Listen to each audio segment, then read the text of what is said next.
dengan itu dari Musa, dari Elia, mereka menyatakan itu ya tanda-tanda yang luar biasa untuk menyatakan kenabian mereka.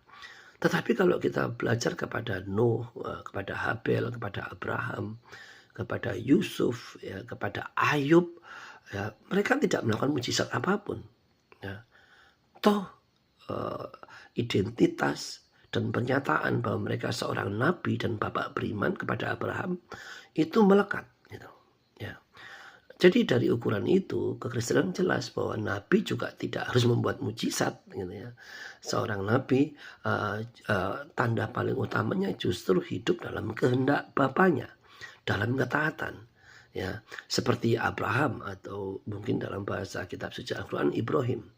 Dalam segala ketaatan dia menghidupi kehendak Bapaknya.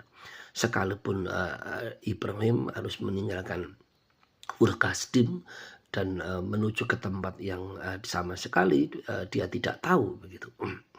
Tetapi itulah apa yang terjadi di dalam fakta yang kita pelajari dalam Alkitab.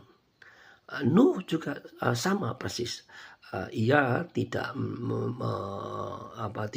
menyatakan mujizat apapun selain membuat bahtera sekian puluh tahun, mungkin ratus tahun, ya.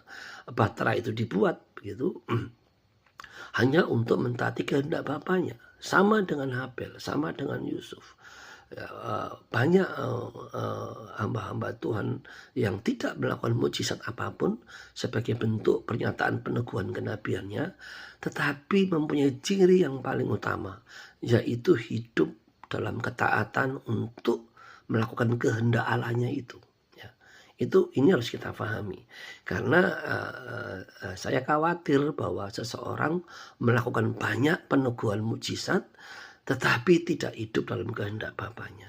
Ya, ini yang menjadi masalah besar. Gitu. Nah, kembali kepada kitab suci Al-Quran bahwa bahwa inilah harusnya kita memandang.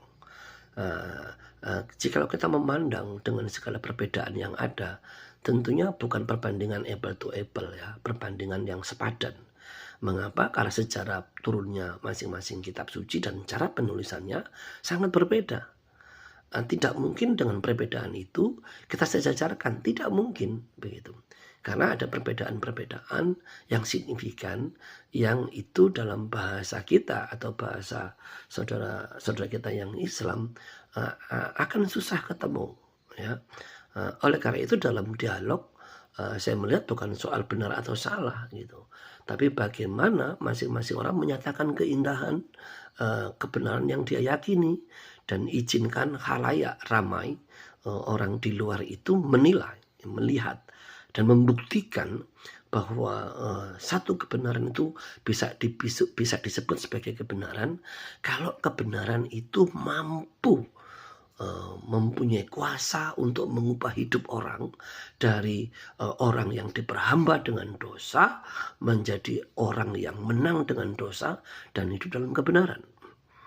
Harusnya ini yang menjadi ukuran. Terima kasih untuk waktu yang saudara berikan untuk bisa mendengar dan merenungkan apa yang saya sampaikan. Selanjutnya bisa menantikan bagian yang kedua yang selanjutnya. Terima kasih kepada semua dan Tuhan memberkati.